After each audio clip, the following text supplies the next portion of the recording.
Okay, so good morning.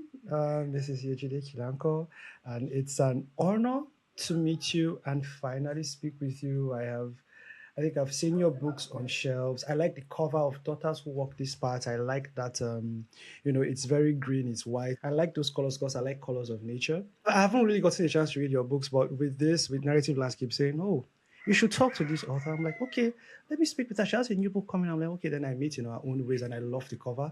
As you can see, I have them on Yeah. both of my hands. Yeah.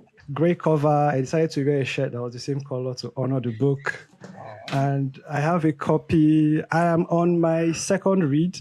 I decided to stop here because I'm trying not to give too much away. The team was like, Shama, we know you like to spoil books. Don't spoil this one for the readers. So thank you so much for coming. thank you so much for having me. Introducing myself, my name is Shama Nelson Godos. I am a writer, editor, and a chef. So the other Oh, things I do them for money. So, so for people who haven't met you yet, and like I know you're a lot of things, so just tell us a bit about yourself. okay, so a bit of myself. So my name is Yejide Kilanko. Yes, I was born in Ibadan, Nigeria. I grew up in Ibadan, and my dad was a professor at university, so I grew up in UI, and I attended UI as well. So I left home, Nigeria 2000. I moved to the States, lived there for 4 years, then moved to Canada. So I've been in Canada now for since 2000, and so about 22 years. Yeah. So what else do I do? I'm a mom of three. They're no, yeah. So they're big kids now. My youngest is gonna be 20 next week, and I'm also a social worker. I work as a therapist with children. So I work with children from the ages of 5 to when they age out at 18. What else do I do? Apart, I've been writing since I was like 12. I started writing poetry first when I was in boarding school, and I went to Federal Government Girls College Onitsha. I'm in school right now. I'm getting a PhD in health quality, and I'm in my fourth year. So my life is quite busy, but I am so blessed to do all the things that I love. And so I'm very excited to be here today. And in our own ways, it's my 10th book. I cannot believe that I have 10 books. I think if anyone had told me when I wrote Daughters that I would have nine other books, I would be like, nah. But here I am. So I hope it encourages somebody who's listening that, you know what, don't limit your dreams. You never know where, life is going to take you. So don't limit your dreams. Thank you so much for that. Thank you so much. Yeah, you're also a children's author.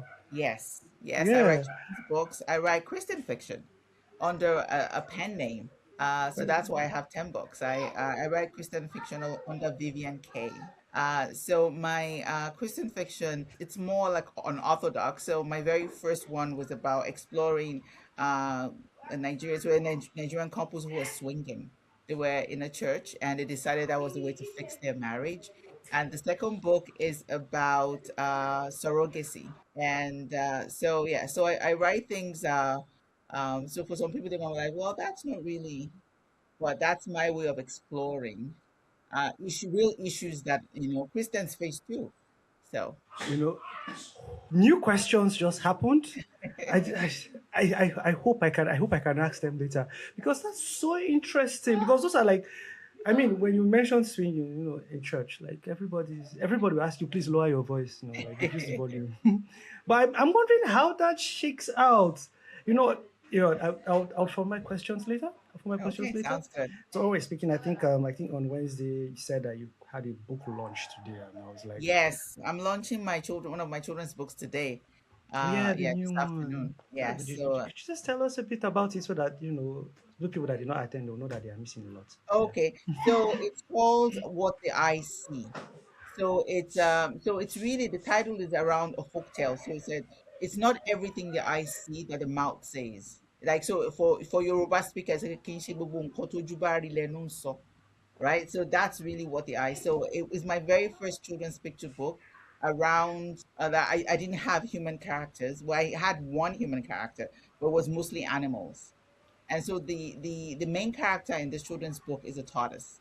And so she's actually named after the famous Yonibo. Like, if you're a Yoruba person and you listen to folk tales, you know who Yonibo is. That's Ijapa, the tortoise wife.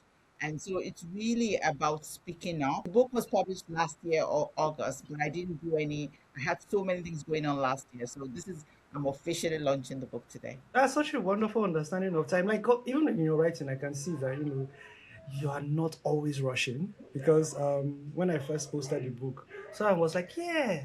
How, what do I think about like in our own ways? I'm like, oh yeah, I just read the first chapter, and so far the story is slow. Like I'm not rushing anywhere because when we start a story, you want to start with a bang so that like the reader's breath is taken away. But it starts so carefully, building it up. So I can see that probably that that's kind of like a very good way to go about life, not to rush. So thank you so much for that.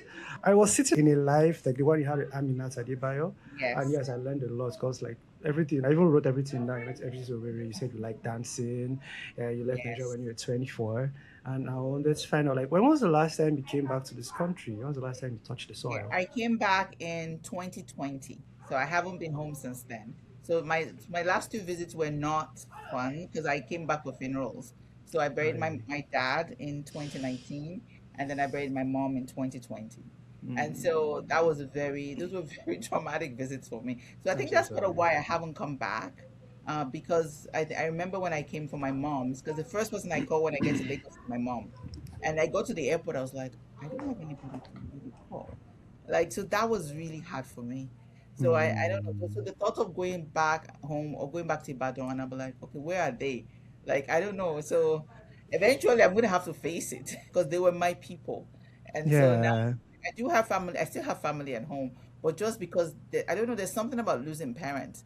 In a way, they're just your anchor. And my mother was my, if you look at the dedication for my very first book, Daughters Who Walk This Path, it was dedicated to my mother because Mm, I said to my mother Catherine Bamidele Alunge, for listening to all my dreams and telling me that I can do them all. She was my person. If I said I want to fly, my mother would say, you can fly now. You don't have wings, oh, but it's okay. I think you can fly. So she was just that person for me. And so the thought of her not being in the world anymore still makes me sad, to be honest, right? So yeah, so that's the last time I came home was in 2000, just before the mm. shut down. So Hey, well, I mean, glad that it didn't keep you here for much longer oh, because yes. I'm glad that I came home because I think if I didn't see her, I Mm, wouldn't have believed she was really gone. Right? If I didn't see true. her body, touch her body, like, okay, that's okay. No, I didn't make this up. They didn't lie to me. She's really gone. So I'm so glad that I was able to come to Nigeria. We had the funeral in end of January, came back February, everything shut down in March. So I'm so grateful that I got to see her because it gave me closure that I needed. Yeah, Yes. so rest in peace. And sometimes I actually pick up my phone and I'm actually going to mom. Like I'm actually just going to mom to be like, oh yeah, let me find out how this woman is doing. And then I'm like, oh wow, she's not around. Okay. And it's for me, it has been like 3 years, so it's still fresh. Oh yes. It's still back in Nigeria. Like I said, you left in like I learned I left at 24. And I'm curious. You said you started writing at 12. So Yes. at that time, I think the literature was very different because I've been trying to get like I've tried to piece up Nigeria's literary history in my own way. So I'm wondering, what were the things that you read? What were the authors that were in vogue? How was access to like books, reading, and even just the authors themselves like while you were here? I think in the 80s and 90s. I think the first people I read were my dad's books, to be honest. Right? So they were like Wale Soyinka, which I mentioned that he was a reader. Right? So Ah, those were like the books, the classics, I would say. I remember reading Alex Haley, Roots, and then my dad was like, there's no way you could have understood what was in that book. So he bought the miniseries so I could watch it, mm-hmm, right? So mm-hmm. I go to watch it. And so, of course, most of the books you first start reading are the books you read at school. So Correct. how I actually went to Federal Onitsha was because I read, there was an English book, then there was a Macmillan English book about Mr. Bako and his family, and they Mm. traveled around Nigeria. And so in one of the chapters, they saw River Niger and they went to Onitsha. So I wanted to see River Niger. That was how I ended up at Onitsha. And so when the forms came out for the federal exams, my dad said, what school? I said, I want to go to FGC Onitsha. And he said, why? And I said, because I want to see River Niger. That was how I ended up in FGC Onitsha for 6 years. Because I really, Wow. so stories have always been like just the way of how I process the world. And poetry writing for me became because it was far away. I was 10. I was 10 when I went to boarding school. I didn't have Mm. a guardian. And so my parents warned me. They said, we don't know anybody in Onitsha. Oh. Nobody's coming come and see you when it's the same day. I was like, ah, it's okay, I'll be fine. I'll be fine. But I wasn't. And it was different, right? You're in a boarding school, you're sharing space with so many girls. And it's a different, the primary language is different from yours. And so it was a big adjustment. And so that was when I started writing Mm, poetry, because it was mm, always my way of just expressing my emotions. And then years later, when I went to University of Ibadan, I studied political science, and so I joined my press organization at my hall, Idea Hall, and also in department. And so, and then I just started writing. It was more like articles at that point and short stories. And so, yeah, it was just, I would say it was an evolution. I'd never thought, to be honest, that I would publish a book. There are some writers who would say that was their dream. I just like to tell stories, right? So for me, it was just like I like telling stories, I like reading, but I never saw myself like publishing a book. And so how everything happened was just like, it's still amazing to me now. In terms of what books were popular, there was African Writers series, right? Yeah. So those were the books that, a lot of, Mabel Shagun children's books and My Father's Daughter. Yeah. So there were lots of like very homegrown fiction and homegrown published fiction. I think in terms of, let me see, what foreign books did I read then that were children's book? Enid Blyton Famous Five. I loved comics. I loved comics, Archie. Um, like, yeah, so I loved comics, and yeah, so the truth was I read anything. And I think that was very helpful for me because it introduced me. I remember at one phase I was reading like Mills and Boons, and of course I had to hide the cover for my mom. I would get newspaper and just like cover the, so she wouldn't know what we're reading. So she just hide the cover so she can't see what you're reading. But the book I would say that really, really, changed, kind of like impacted me as a teenager was The Joys of Motherhood by Buchi Emecheta. mm, And mm, I was just like, this book is, it was written in a time that was not mine, but it was still very relevant. And it made me like, and I know, and so it was just like what it means to be a woman, the experiences of being a woman and how to navigate life. And so I knew at a very young age that I wanted to be able to kind of like be myself and walk through life in a way that, honors my own, what I how I see life. So yeah, so it's funny, people always say, "Oh, is she married?" I am married. Like they always, they feel like, oh, because I write things about, men. It doesn't. It's more about the systems that make those things stay, and both men and women are complicit in it, right? So it's not about, not liking men or feel men are evil, or, or like, all men are mad or whatever it is. I don't believe in that.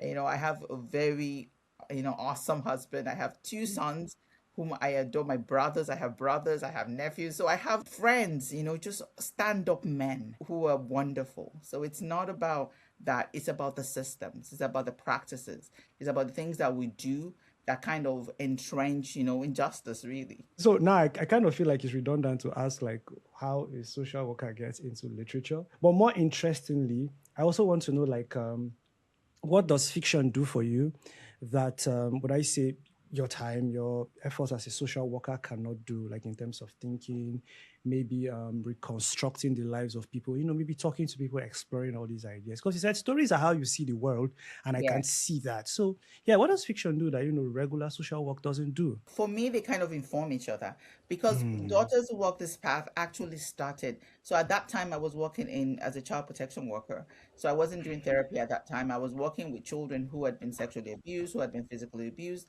And so when I was really struggling, because it's not easy listening to a child tell you things about that. So I wrote a poem called Silence Speaks. So I posted mm, this poem on social media and I got so much feedback about it. So I decided, you know what, maybe I'm going to turn that particular poem into a story. And so that's how Daughters Who Walk This Path came alive. It grew from a poem, like it was just evolving and evolving and evolving, and it became that poem became a scene in the book. And so in that way, mm. my work, my practice as a social worker has really informed my writing. And the thing is that also as a therapist, I'm very curious about how people think, you know, what's behind their thought processes. And because I'm able to say, okay, I may not agree with this your action, but I can understand your rationale. The rationale may not make sense to me, but it makes sense to you, right? So I'm able to sit with somebody and say, okay, this is how you're thinking. It may not be how I'm thinking, but I can understand why it's important to you. So I'm not making judgment about your thought patterns, right? So because if you're coming to me as a therapist, I'm not trying to say, oh yeah, that was bad. Or I'm just saying, okay, why did you make that choice? And what are you hoping to see differently? Like if you had a magic wand and you could change anything, what would you change? That helps me in terms of my characters. I can be with them. I can also stand apart and say, okay, I can look at them and say, okay, you're making these choices. But I can understand your thinking, whether it's rational or not. I could see that because the first time you read a book, you're sort of reacting to it. Yeah. I hit the feelings. But the second time, I was seeing how these pieces were falling in place. And I have to say, you have very good storytelling instincts. From the first chapter, you already see our character forming because I know you start the chapter, you started with Senami, 20 years in Berefu. And I'm like, once that happened, because I do a lot of writing myself and I do a lot of editing, and I was like, yes, this guy is going to be a problem. There's an inciting incident here, and this is an incident that is written in such a way that I can't tell how far this will go. He's going to respond to the pressures of life. It's how big and how heavy those pressures are that will determine how far this will go. And of course, we get to something that challenges his identity, and he takes it where he's going to take it. And I have to wonder, are you always writing? Not necessarily fiction, right? So imagine every day I have to write case notes, right? So I'm always writing, right? So I write every day because I have to write my therapy notes, right? So I'm always writing. And I would say one of the things I had to learn early that there's an art to writing and there's a craft to writing.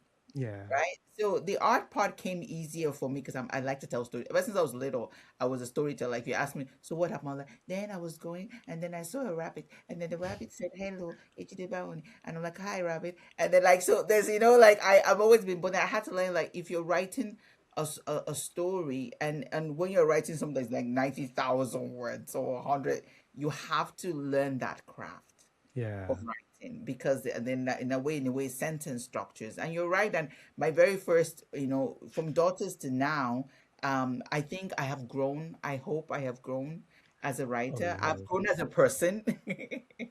I've definitely grown as a person, right? And so I hope, and that's my goal, to always keep learning, to keep growing, because I believe we keep learning and growing till the day we leave this earth. And Yeah. so that's my hope, that I keep learning and growing as a writer. I would love to try other genres, other forms. Yeah. So like like a play or something. I would love that. So yeah. I'm still exploring. I would say, I'm still Yeah, I, exploring. I believe you will make a very good playwright. There's a way that you show and not tell. And then you also know how to like take a dialogue. Because at first, when I was reading the dialogue, I was like, especially where we have like the three young women there in the house, and they're talking about random things. And for like 2 pages, I was like, this plot is not moving forward. But on the reread, I was like, this is a lot of character development. I found myself really enjoying the conversation because I was like, these women don't know that their lives are about to turn upside down. So, like, this is just capturing that snapshot of what they are like. And I was like, at the end, I was like, okay, so we are not all our trauma. Like, even in the midst of like all the things that we are going through, there are still some small pockets of moments where we forget that, okay, we are in this soup and we are just having conversations far away, just like garbage time. So like I said, really good instincts. Like I really, really enjoyed like the structure of the novel because I'm very academic about writing when it comes to that. And one of the things I think I learned about writing is that for creative writing, the curriculum has not been built because like we studied it because it's not like the ground that you study where things have been there. Is that when you look at what like the people that could tell stories, what they do consistently, then you're like, okay, maybe this rule works. Like a good plot is always going to be objectively better than a plot that doesn't make sense. I mean, there are plotless stories, but a good plot is always going to be easily accessible. So we take that into the curriculum. We're like, okay, yeah, so this is how you should do a plot. So, like I said, this book is on my finger, so I like it so much. Thank you. I I was like it so so much. honored when I saw that. I was like, oh my God. I said, even I haven't painted my nails. I was like, I need to paint my nails. And I was like, that is a lot of, discipline. And like, because I'm like, wow. I was like, okay. I wanted to say something about what you said about, Yeah. like, okay, there are parts of the book that kind of, and I think for me, why I'm intentional about two things, about humor in my stories, because my stories are, they're dense, and they're often talking about things that are not pleasant. But so Mm. the way I catch my breath when I'm writing them is to just infuse those moments where, like, Mm. which is like, it may seem random, but it's just like, this is me catching my breath. And I want the reader to be able to catch their breath too. Because if you're just like, okay, intense, intense, intense, intense, intense, not everyone can sustain that level of intensity. So you need to be True. like, okay, step back, catch your breath, and then go back, right? So that's my True. way of catching my breath. Like, okay, and then I can go back to it. I have been working on this manuscript. So in the original manuscript that it was called When Land Spirit Crossed Big Waters. That manuscript became three books. It became Chasing Butterflies, my novella. It became A Good Name, and it became this book because the manuscript was so long that I actually had to break it down. So I've had a lot of time to spend with these characters. So we're talking about, because this was 2000, no, no, so that was 2011. So I've had time to kind of, I've grown with them. They've grown with me. I've come to understand who they are. And so I'm not a fast writer. There are people who are able to kind of like produce like a manuscript in a year. That's not me, because I need the time to grow with them, and so but because I write multiple things at the same time, that's why I'm still able to still have lot of product, because I don't write one thing.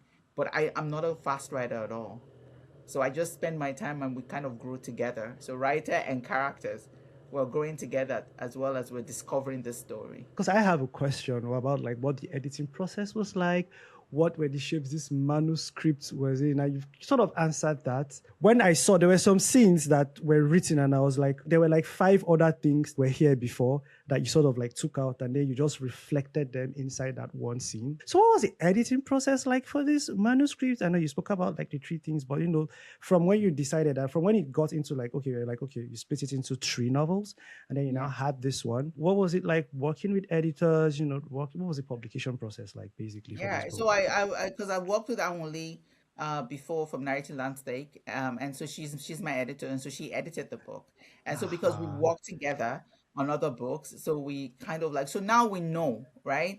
We know, and I like her editing style.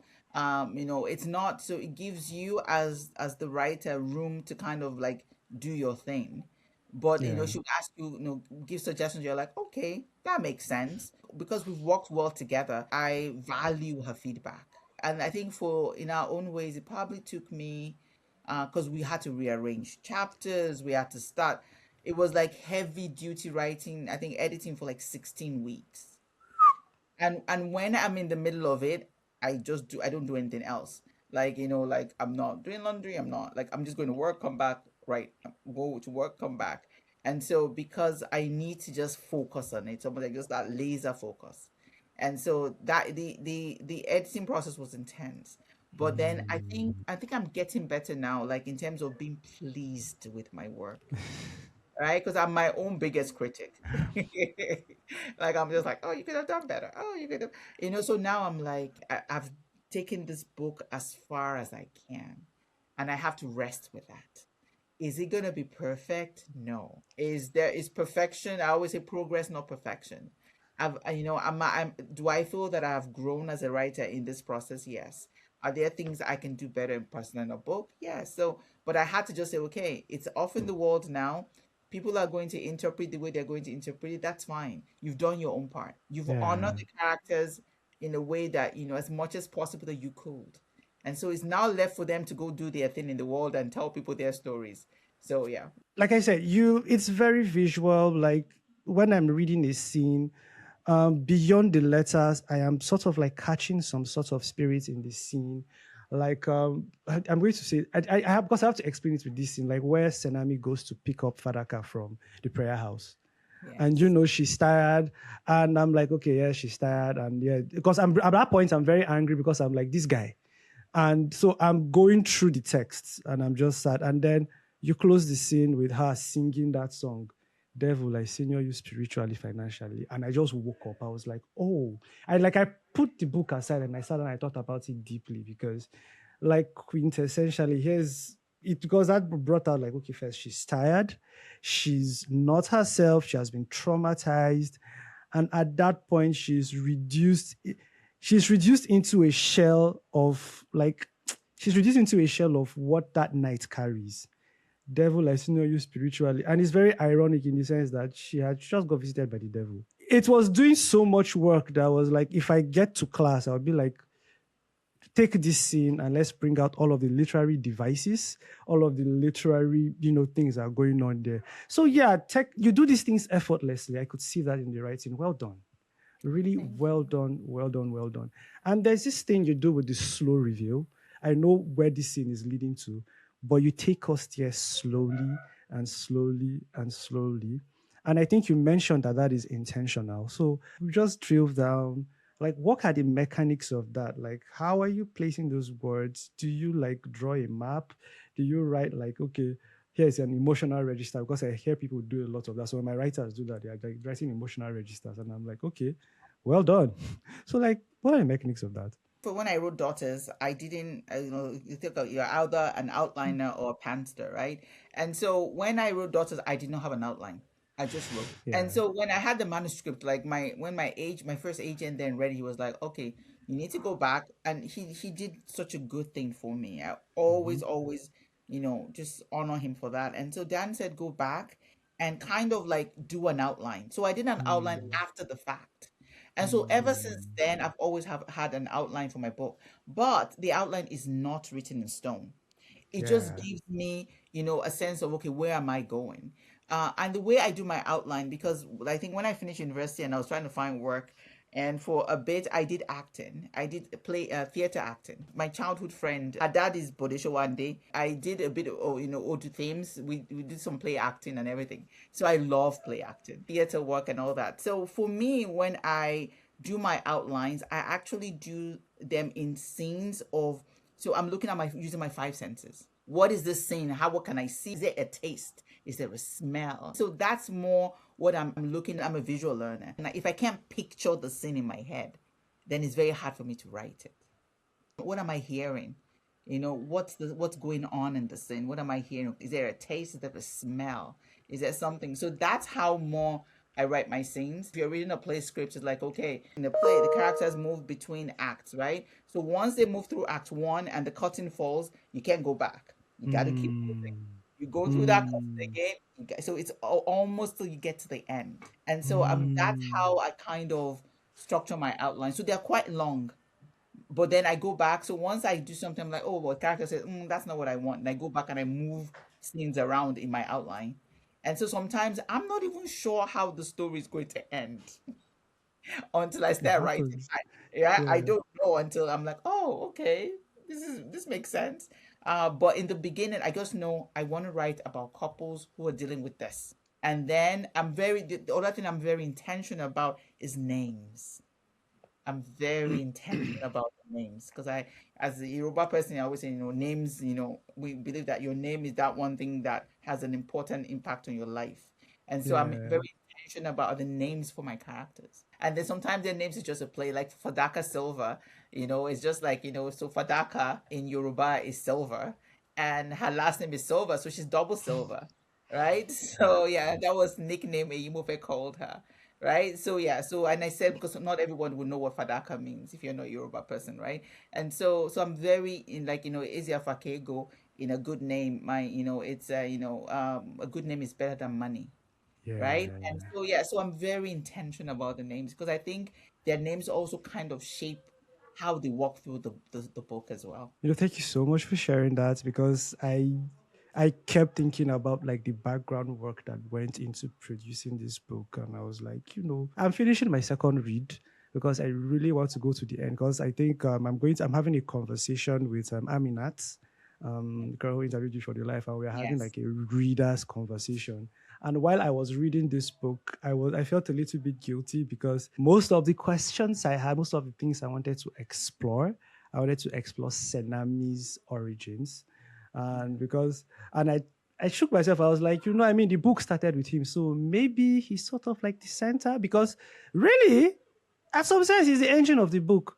It's Yeah. only like towards the second part when he thinks like he has sort of gotten away that Fadaka sort of engages and then she's on the assault. But when he was on the assault, he was smarter, he was quicker, he was more knowledgeable, and everybody was essentially playing his game. When he starts, we see a boy who has lost his mother, and he has idolized her. He's sleeping in her wrapper, and then when he turns the other way, I was like, I thought that men who loved their mothers could not be this evil. I thought that maybe they had, lots of respect for the women folk. Oh my God. So that really challenged something for me. So what do you think about that? What do you think about my reading of that situation first before I move into the next question? I don't necessarily think that, if somebody is experienced a particular kind of loss, that it makes Mm, them a particular kind of way. And I, true. I think it was more like when things happen to us, it's almost like we're standing at a crossroad. And then we have Yeah. to decide which way you were going, right? And so for some people, who may have grown up in the kind of home that he grew up in, it could have been a motivator for them to be, a different kind of man. And then for some people, they were like, oh, because I suffered this, I would. Because the main thing was he felt that he would not have lost his mom if Mhm. they had the resources, right? And so for him, Yes. that became the motivating factor, right? And also how he was treated, by the so-called, rich kids. We have to decide, okay, how do we want to define ourselves? People can call you whatever they want, but you have to say what you're going to answer to. And one of the things Mm. that has been a motivating thing for me personally, is this well, thing that my mother used to say, nǹkan tí mi nígbà lò, I'll say it in English as well, pé nǹkan tí yóò nígbà ló lówó èèyàn máa kọ̀ ní tí wọ́n bá jẹ́ tálíkà.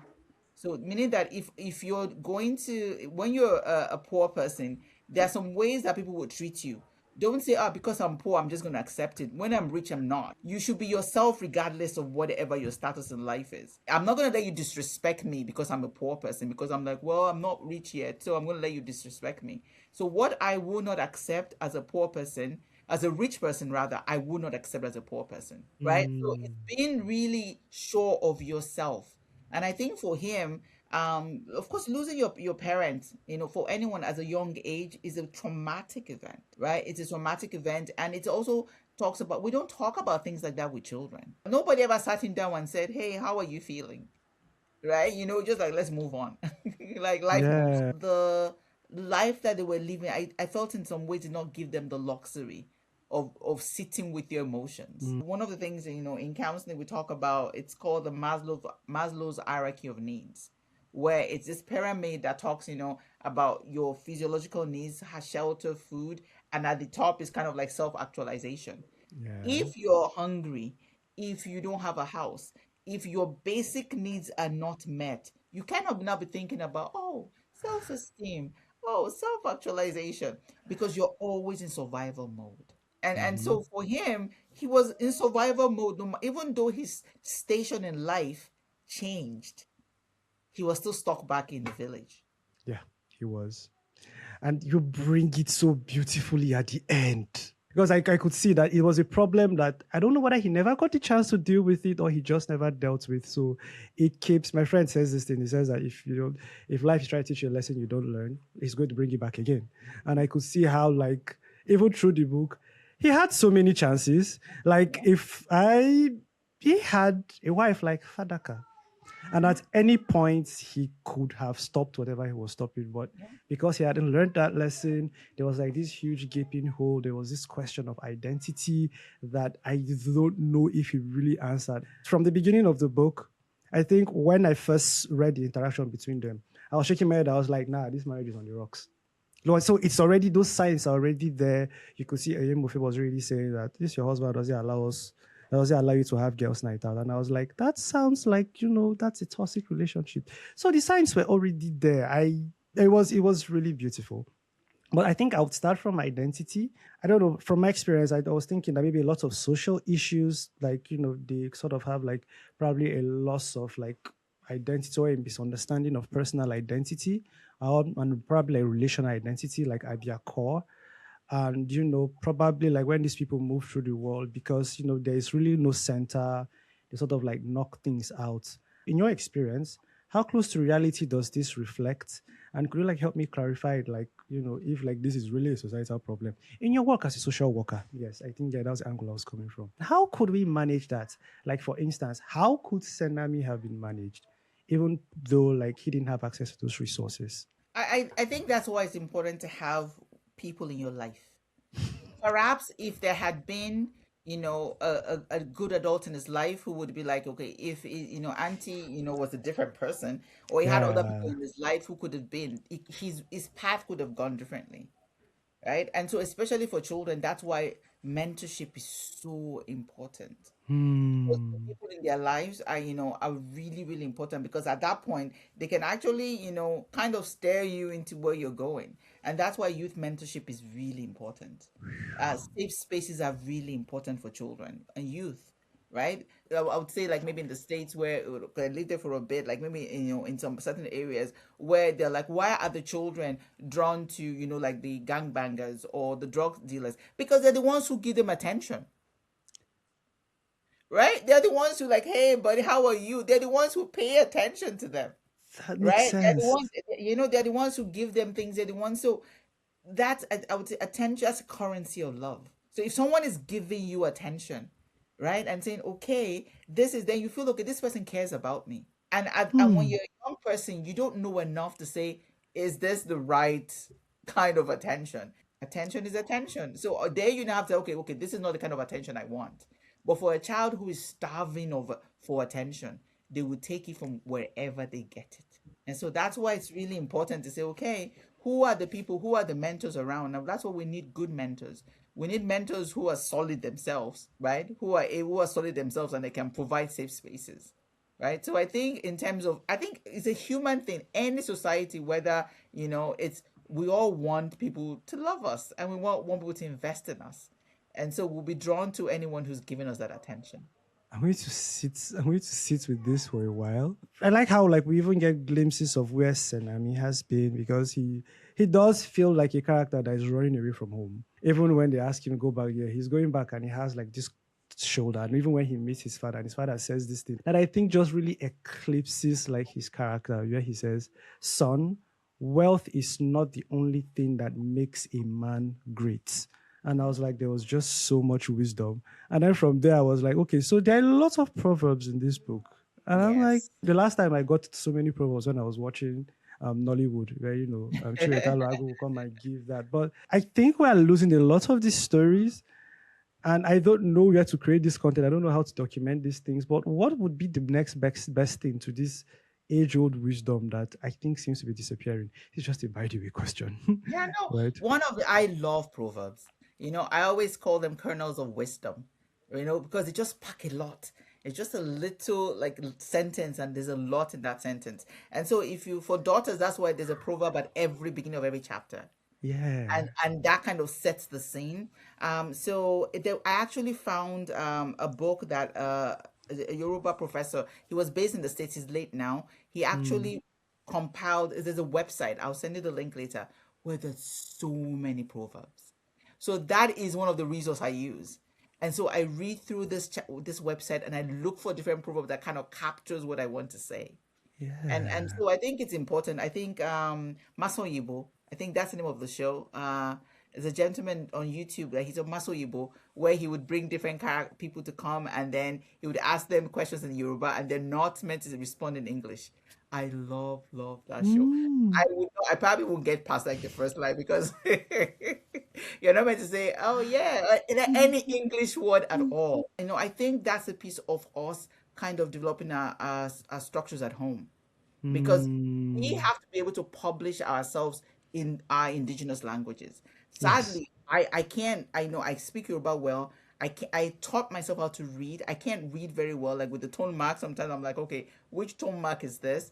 But I think that's part of it. And I don't know in schools now. When I was in primary school, we didn't learn any languages.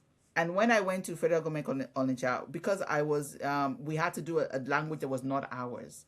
So I did Mm. school. That was what I was. So we didn't do our own. So I've never really been kind of got any formal education in Yoruba. Anything I know how to do, I taught myself. I got a book, Asha Tishe Yoruba, and I was trying to read it myself because I'm interested in that.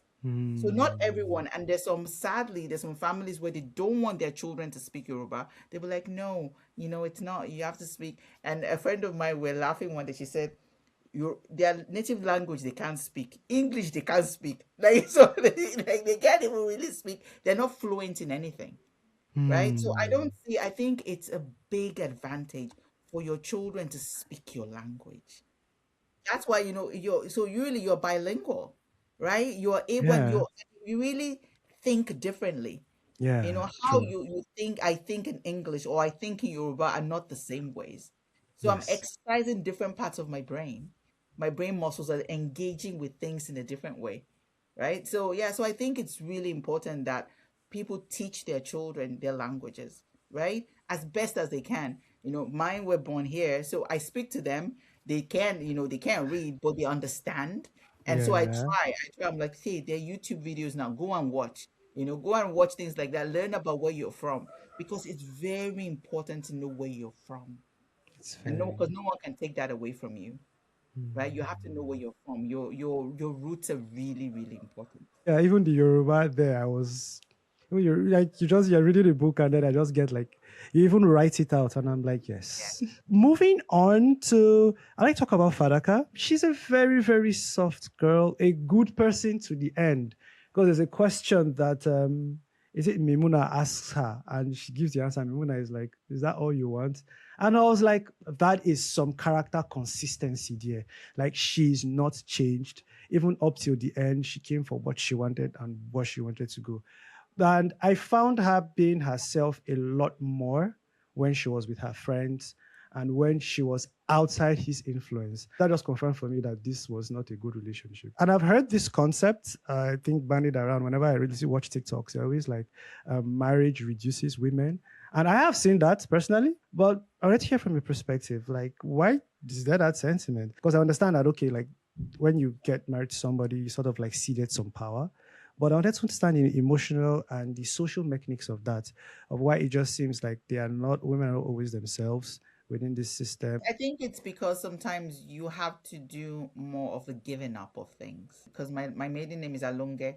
And so for a long time, I used to say, me, Yejide Alonge. And then it took me a while before I started saying Yejide Kilanko because I was Yejide Alonge for a long, long time, right? Most times you're moving away from where you're living, right? You're moving away. You're giving up, it's easier for a man like, okay, let's say you're living together and says, oh, I found a job somewhere else. If the man says I'm moving away from for a job, nobody's going to say, you're leaving your family. But if the woman says, I'm moving away from a job, like, okay, who's going to take care of the children? Right? Rarely do they say, oh, if the man is moving away, rarely do they say, oh, who's going to take care? They're like, their mother is there. Right? So there's a lot of giving up that you do in our part of the world, when you're the one who's married, you give up a lot. And so you really have to be, like, okay, all this giving up or things, you're the one who has to blend into his family, right? Hmm. Oh yeah, he comes as the son-in-law, but he doesn't have to go hang out the backyard and be there while they're cooking, or learning all the different walking the political line mind of who to say auntie, who do you call sister, who do like all those other things that you can get yourself into trouble if you say the wrong thing, True. right? So there's a lot that you have to adapt to as a woman in a marriage. What I tell, like, even my oldest is a woman, and I talk about, you have to know who you are. You have to be secure in yourself. And I think in some cases, people are marrying for economic reasons.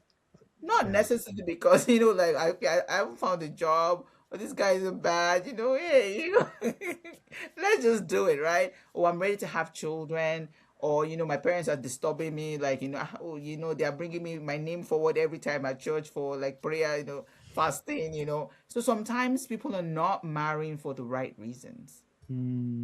You should be married because Mm, you want to escape your life. You should be married because mm, you have nowhere else to live. You're like, okay, fine. At least he has a place I can live. You should be married. You should be married because you truly like, okay, I want to like blend my life with this person. And I always say it's two whole people who get married. Like mm, you are secure in yourself. You come into that relationship knowing who you are, secure in yourself, and then you mm, marry somebody who's secure in themselves. They know who they are, and then and people don't have enough conversations about before they marry. How many children do we want? If this happens, like how are we going to deal with it? One of the sad things that even in the West is when women are diagnosed with like serious illnesses or cancer and things like that, a lot of men leave their wives because they can't handle it.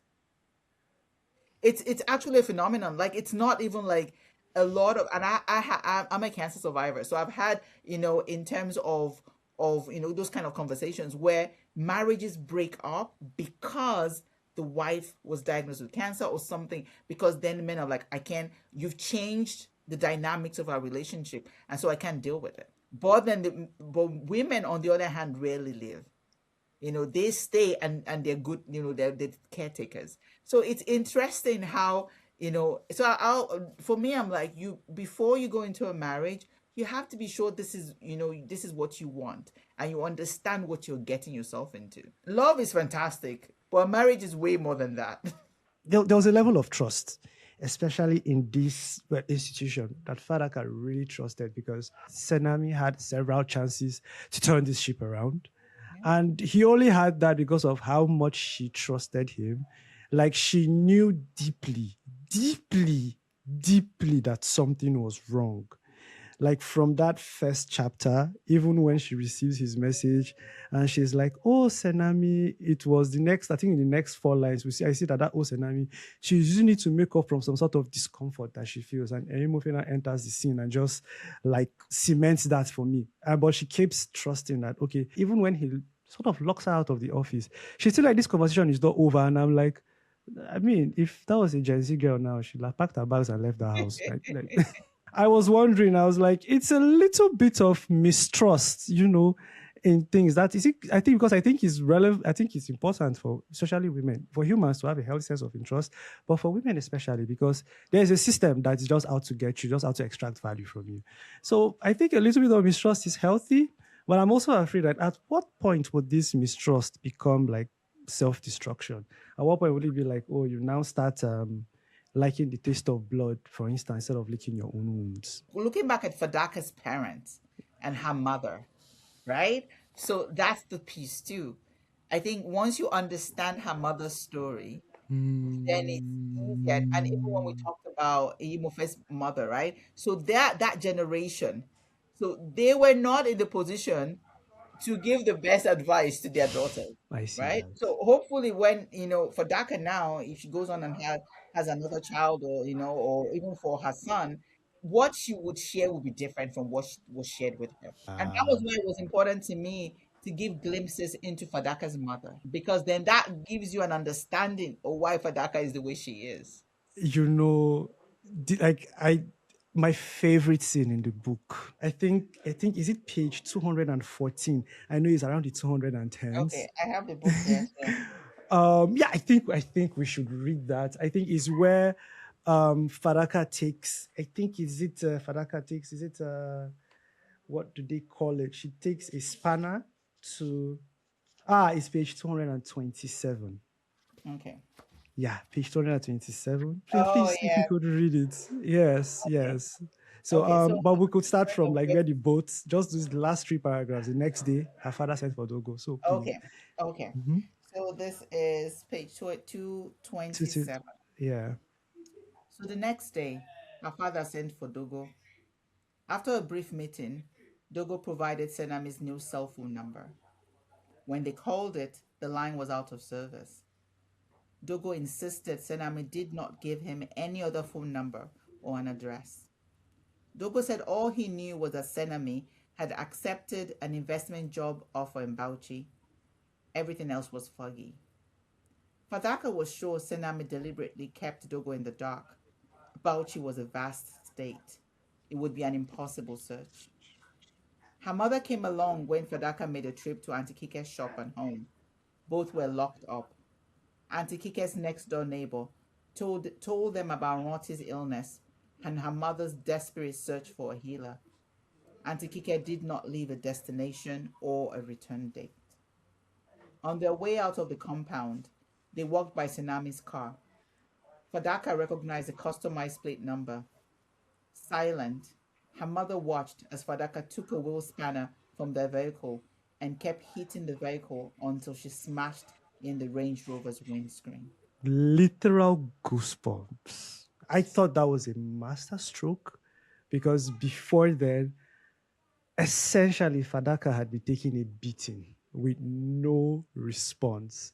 Like even we got to the point where her parents were even like, "Oh, Senami has said this, we're not believing you," and then she literally had to do a miracle for them to get on her side, for her mother to follow her there because she would have been there alone. But the mother realized that, oh wait, she's telling the truth. Maybe there's some truth to this story, and the mother is following. She's passive. She's not very active, and that scene worked for me on three levels because at first Senami is gone in the wind. There's also she has no leads, and the only thing left is just that his red car, that his pepper them red car Pepper that them red. she doesn't like. Like at that point, that we can see the rage that she feels. Like she picks up a spanner, the only thing strong enough, and she bashes.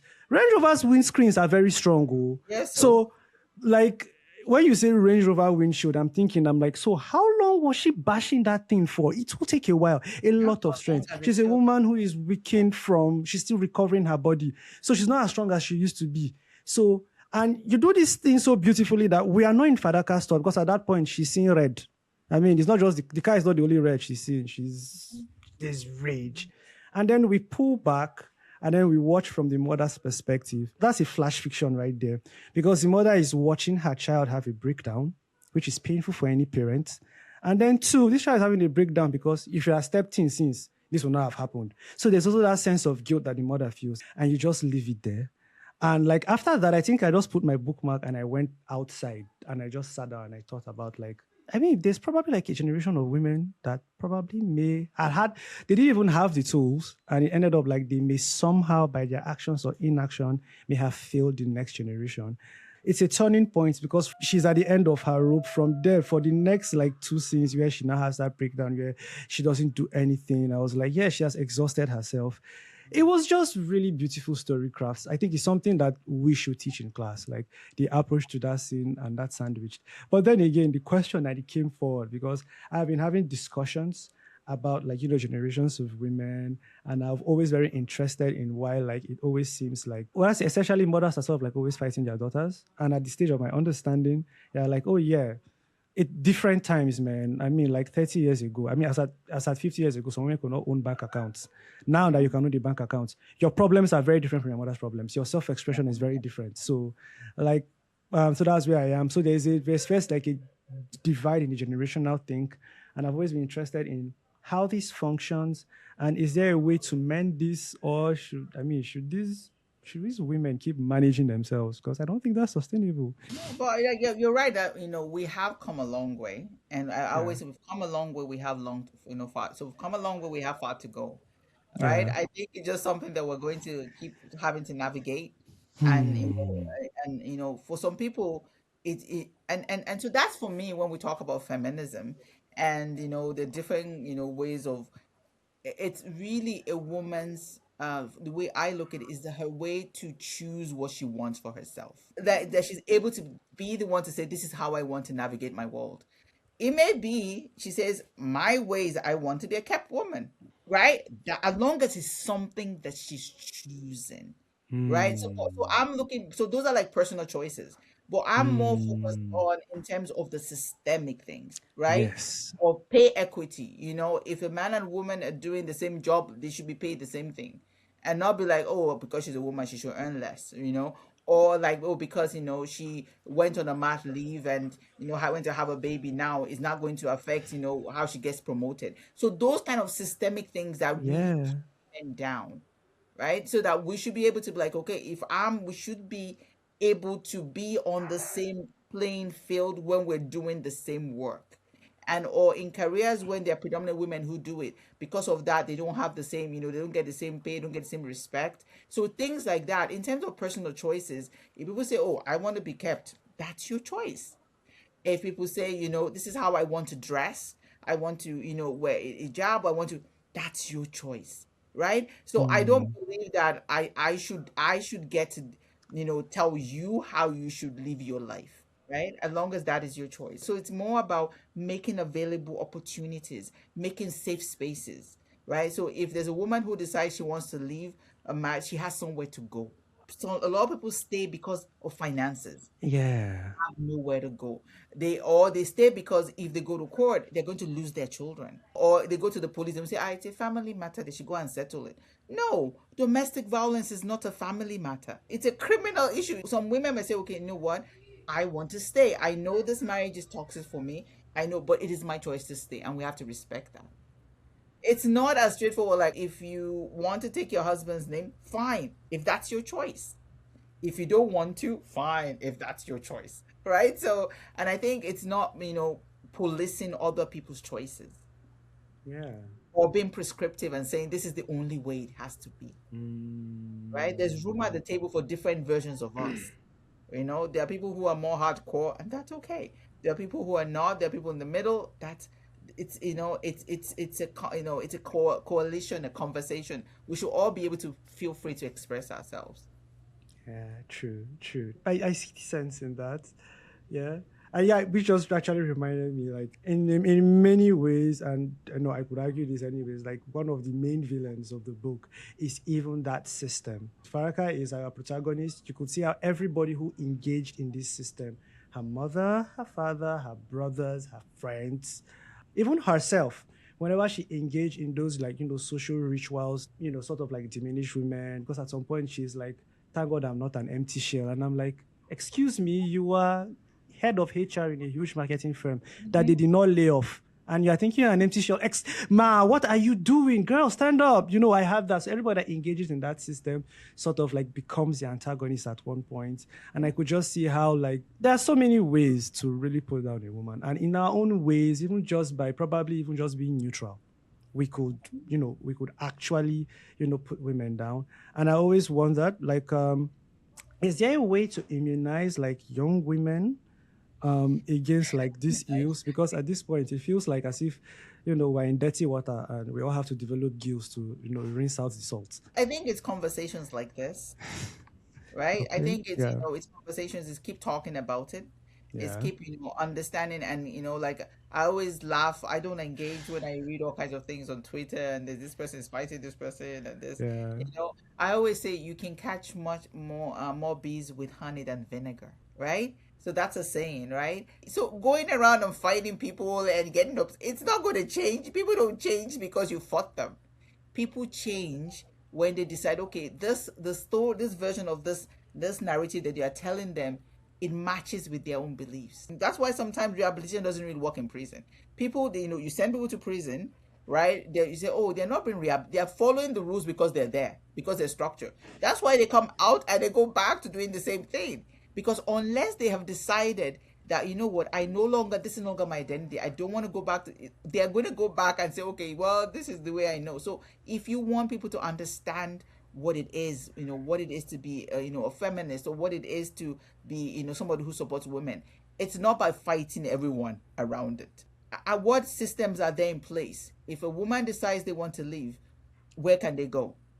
What laws do we need to change? So right now, I know in Nigeria, I think if a Nigerian man marries a foreigner, they can get a Nigerian passport, they can become a citizen.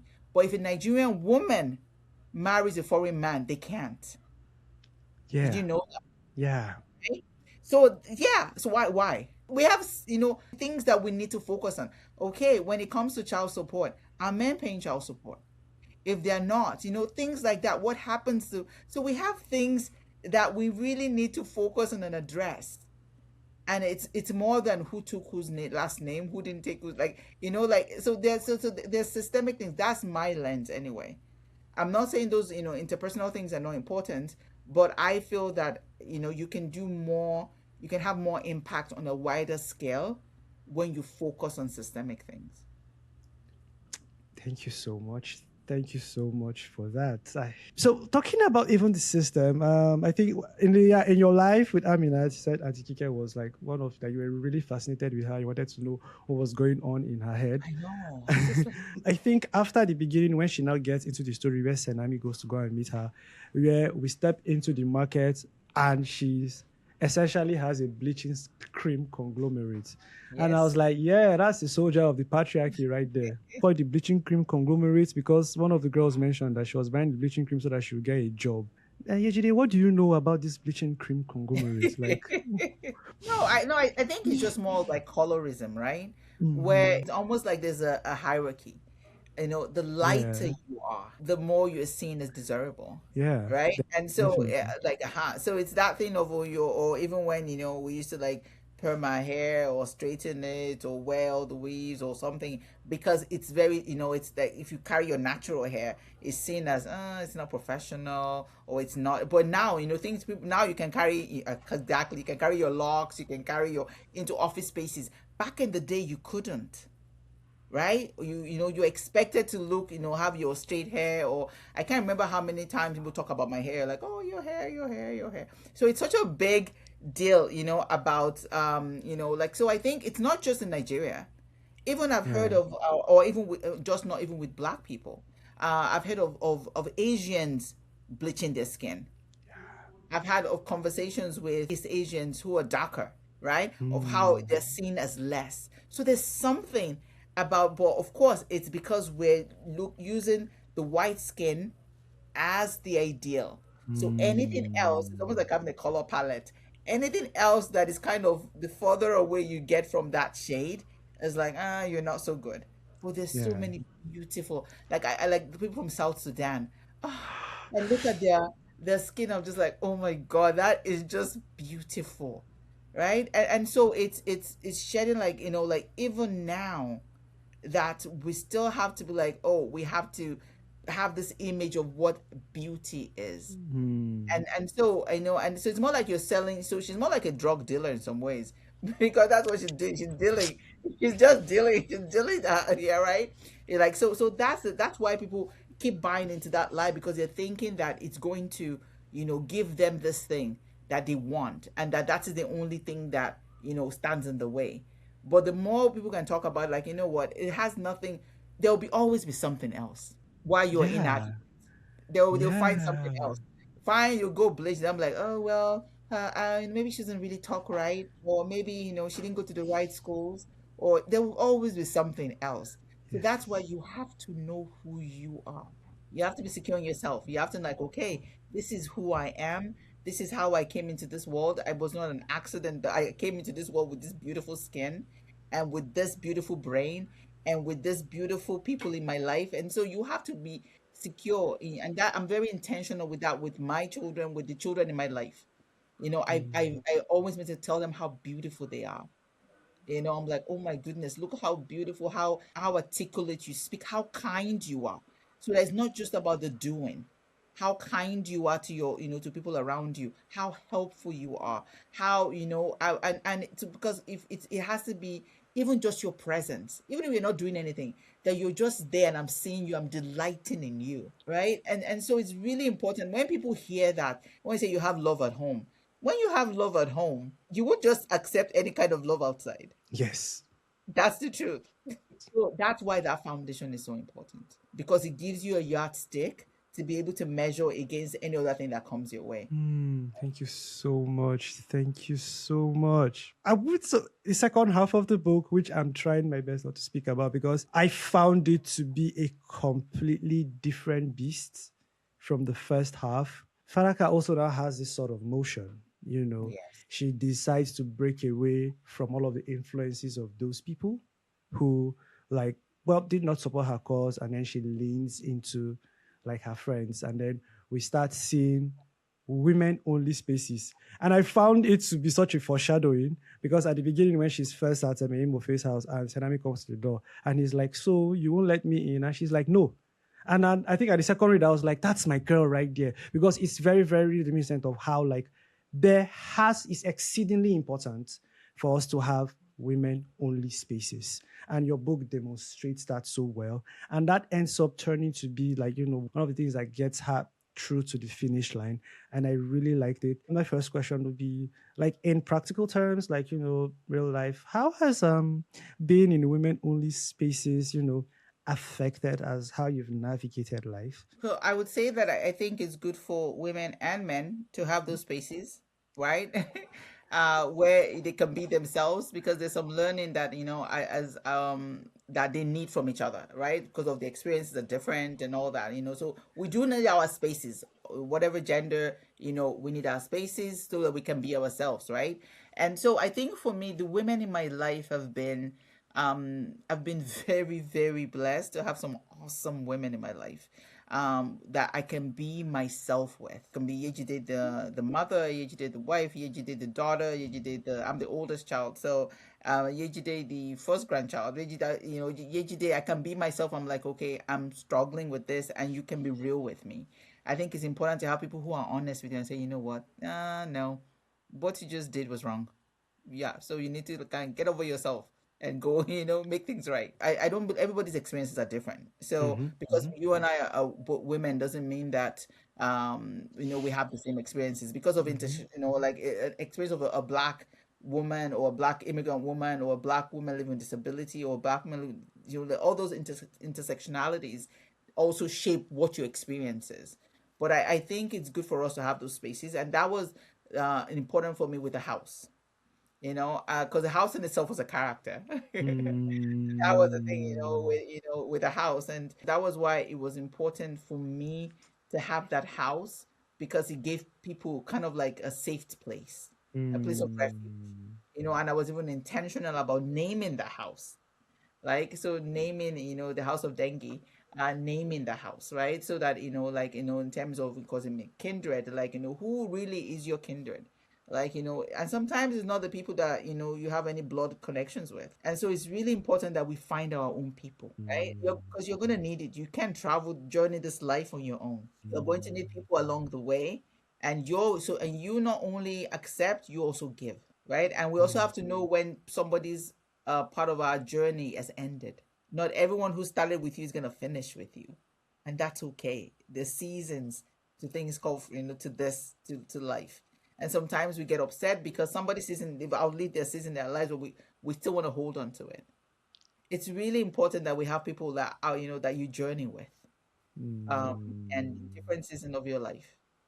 And so, mm. yeah, I'm a woman's woman. I think women rock. I think, yeah, what's that? They say we hold off half of the sky. Yeah, we Yes. do. Yeah. I think anything I write, like I mentioned during my interview, that anything I write, I think there will always be a woman at the center of it, because Yeah. that's how I'm a woman, and that's how I see the world the best. Essentially, when she goes into the world, she is really, really, I don't say fortunate, but just even from her hotel room, she finds this group of women and she's able to like, find an end to her story. So that's why I'm championing women in all these spaces, because at times, just sort of like gets the ball rolling. Why I don't really champion men's only spaces is because I mean men, they've always had spaces. I mean the entire world is sometimes a man's space. And sometimes when it's not a men's only space, well, Look, when I think of men holding spaces, I mean, in terms of, I actually think of where hopefully they can be honest with each other. hmm, Where they can actually talk, like maybe that's where, like, they have a men's therapy group, or, addictions group, where they can actually be like, okay, right? So you're right, so not more in terms of clubs. No, so I'm not mm, thinking of men's spaces in terms of more clubs or more golf, mm, whatever, or whatever things they do. I don't know what they do in those spaces, but yeah. you're right. You're right. Like, what's that James Brown song? It's a man's world, but I think you mentioned that you had a Congolese friend and he was yes, Alpha. yes. So my Congolese friend's name is Okay, Mirel, sorry. but the Yeah, Mira. character in the book Oh yeah, that is sorry. Congolese is Alphonsine. Yeah, So it's a French, Alphonsine. yeah, Uh, Alphonsine. so have you been to any like other African countries and met like other You know people? what? Sadly, I've only been to Ghana, and I just went to Ghana last year too. So it was because I was intentional, because it was my 50th birthday last year, and I was like, okay, I really, because for my birthday, I'm not a big party person, but I like trips, I like experiences, right? Mm, So I was like, okay, so there was a book festival at Peja at Accra, yeah, in October. And so that was my first. So that was my first time in Ghana, and then was my birthday trip. So I really would love to go to other African countries, and that's why I'm always very intentional when people ask me about Africa. I'm like, listen, I can only speak to you about Nigeria. I am not the authority on Africa. I know, and even when I'm speaking to you about Nigeria, I can speak to you about my culture, where 250 different, ethnicities and language. So yeah, so I can't. I'm not the authority on on Nigerian culture or on African cultures because I only know a little, and that always blows people's minds. The concept of like they were like, why? I'm like, Africa is just this beautiful, vast place. So I'm hoping I would love to go to Botswana. I have a friend from Botswana. So I'm hoping that once maybe she's going, I would go with her. But I really would I love to travel. I don't like the process of getting there because I hate planes. But when I'm there, I love the new experiences of meeting Hmm. people and learning about them. And yeah, so I do love to travel. I mean, you do have a very healthy curiosity, and like I really admire that. I see that, and I'm wondering, I'm hoping that whenever I start traveling, if you keep an open journal, I mean, the sense for people. I think if you have a conversation now like this, we might probably get like two more short stories. I write short stories. I write flat fiction. Yeah, Yeah, I and love I like flat fiction actually. I write like there's some stories are just 50 words. I would maybe that day I just am okay 50 words, 100 words. I would give myself a word count. where do we find these stories? Okay, so I make them because I'm a Canva girl. So what I do is I make them into graphics. So I share them. I'll send you some. Yeah, Okay, okay, I yeah. would love to read them. What's my short story was actually shortlisted for the King Prize in 2023. Yeah, so you can read that story on the King Prize website. Oh, I wish I had read that. I would Yeah, have had so a I lot more will send you the questions. link and another short story that I'm really, really proud of. It's called The Fear of Tomorrow. So The Fear of Tomorrow is on brittle paper. It was my parody of Animal Farm. I that book because I love Animal Farm as a child, and so that was always one of my dreams. After that, when I became I was writing more. I would start calling myself a writer. Was that I was going to write a parody of Animal Farm, and so I wrote a short story called The Fear of Tomorrow. So it's a parody of Animal Mm. Farm. I really like that short story. It was so much fun writing it. I had so much fun writing it. I'll be happy. I've already written the ones I'm going to read after this now. Thank you so much for sharing.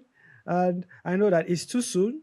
And I know that you're always writing. So asking you whether there's another story on the horizon is moot at this point because I know that probably by the time the story comes like this, you are going to save the story and give us something great. So then yes, for this book. Yeah. So is there like a small tour for in our own ways planned? I don't know. We're doing all the virtual tours now. We'll see how things shape out, right? So I'm not opposed to it. We'll see how things shape out and see. I think to be honest, my primary goal right now is to finish my research and finish school, Oh.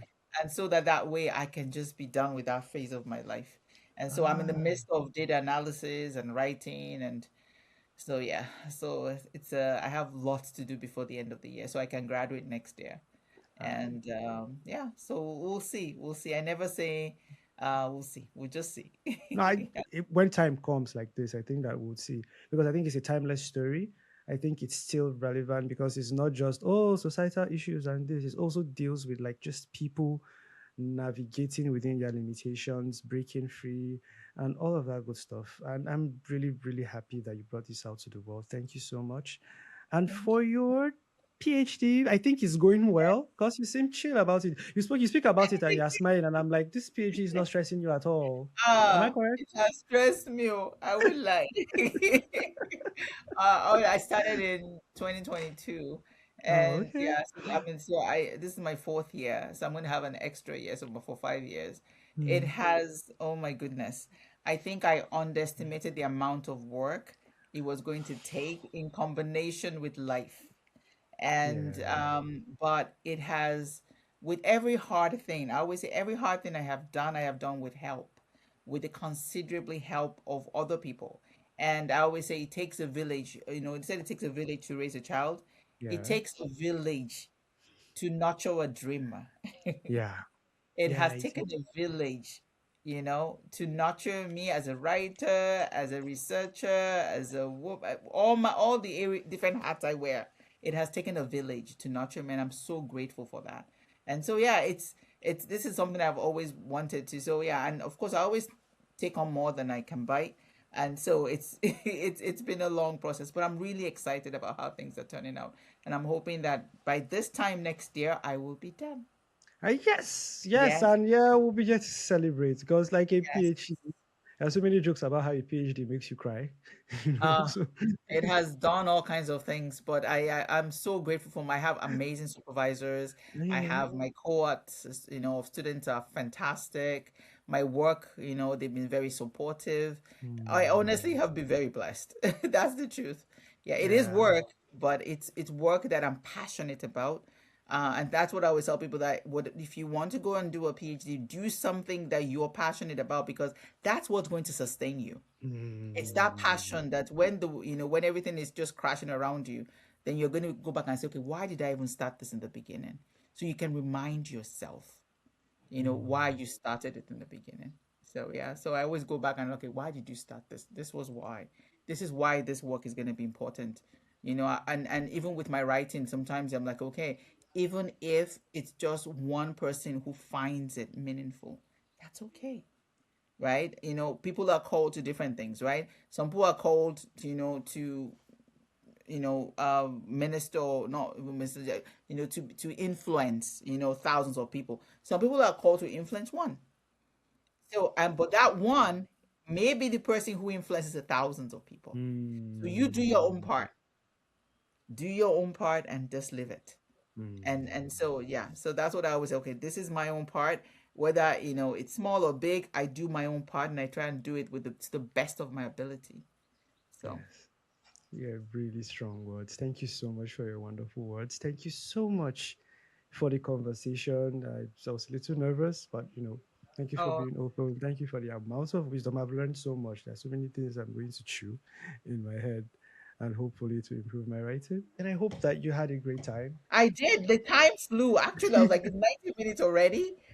Yeah, it is. Well, you Yes, man. take good care of yourself. You take good care of yourself too. Thank you so much, Ichide. You're very Thank you. welcome and thank you. Thank you for, promoting the book. Thank you for the interview. Thank you for your kind questions, insightful questions.